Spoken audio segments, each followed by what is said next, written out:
Hi everybody, another video on advanced page mapping, and this one is going to be when you have an A section that's been sent to you and you need to split it into two sections for whatever reason. Could be a press deficiency, it could be a request from mailroom, and in this case it is a request from mailroom. They've got a flimsy insert that they want to pre-package so that we're not delayed on deadline. So what I'm going to do is use this live job.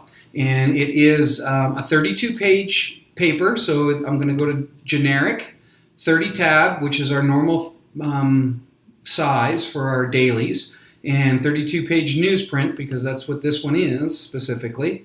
Go to my publication tree setup. It's Glenwood Post Independent. I'm going to give it tray or zone 2, and it is only the A section. Even though we're going to split it into two sections, it's only the A section. And I notice over here I still have choose a name, so I'll unclick that. So there we go, that's correct. Hit OK on that. It is for the 18th, so February 18th is correct. I go to my naming convention. Well, normally it would be a 32-pager, but in this case it's going to be a 24 and a 308. I'm going to give this one the B designation, even though it's an A section. I just want whoever the lead pressman is to know that we've got two separate sections that are coming to them. So I've got the 324 and 308 is actually not what we want to use. It's because we have to make a unique page altogether. We're going to use something like 999 for the B section. And I'll explain that at the end of the video because we're going to have to build a new SIP for it that can be used specifically for this job. Okay? Page counts. Now this is where, of course, the magic happens. All right, so we're in page counts here, and what I want to show you is we go to advanced page mapping, right there, advanced page mapping, and it's still 32 because it's two A sections. I'm going to hit map pages. Trick here again, make it two books. I've got a book 1 and a book 2, 16 and 16. I'm making my first one 24, and that's 6 sheets. I'm going to hit wrap, and my second book is 8 automatically. I come over here, there's 32 pages in the section. 12 pages to fit to place in the beginning. So I got 1 through 12, physical positions 1 through 12, which is correct. I've got my second job, which is going to run separately, and it's got 8 pages, and it's going to go start on page numbering 13 through 20, and physical position 13 through 20, which is correct. Then the last half of the book, 12 more pages to place. It's going to be page numbering 21 through 32, which is correct. It comes right after the middle section and finishes up with the physical position of 21 through 32. So this is correct. Hit OK to this. Go to our pages. Colors are all correct. I go to my output. And this is going to look different than it normally does. Here we go. It imposed. I got 2 sections. Wow. Okay. So I got 1, 2, 3, 4, 5, 6, 7, 8, 9, 10, 11, and 12. There's our first 12, which is great.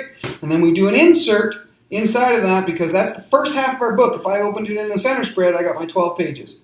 And then I got 13, 14, 15, 16, 17, which is our turnaround, 18, 19, and 20. That's a complete book that goes inside of our new one. And then back on this side, we've got the same thing. So 20, 21, 22, 23, 24, 25, 26, 27, 28, 29, 30, 31, and 32. So there is our correct page number, or our page numbering doesn't have to change with our files or with the actual pages themselves. We'll have 2 separate books that will impose correctly when we insert one inside the other. So that's great. Only other thing I have to make sure of, I've got OptiInk everywhere, which is true. I've got 30 tab newsprint 000. Highlight, come on, there it is. And on this one, because it's starting on tower 3, I've got the 310. Well, this is a separate job. It's starting on tower 3 as well. So right-click on this, template, newsprint 310. Now I'm good to go. I hit OK. I go to my ink presets. Here is my 1, 2, 3, 4, 5, 6, 13, 14. Whoops! When I am building the SIP codes in the generator here, as I showed you before, I come over here and I'm building a 324 and a 308. So all I have to do is I make sure the 324 is good. right there. All right, so I'm just going to pull this down a bit so we can see. Let's go back over here. Output and ink presets. Pull this back up.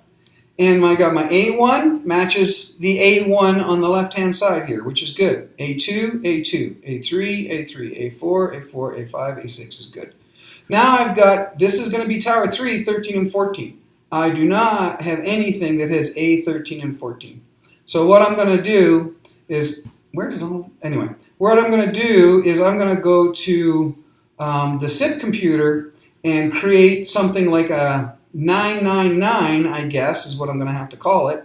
And that is going to be, and I'll show you here, it's going to be built like this. If I insert this and I put 999 here, this is going to be A11 or A13 and A14. So I go over here, and on tower 3, I got A13 and A14. That's what I'm going to do in the SIP computer, and it's going to match these two so that these two can be ran as a separate job.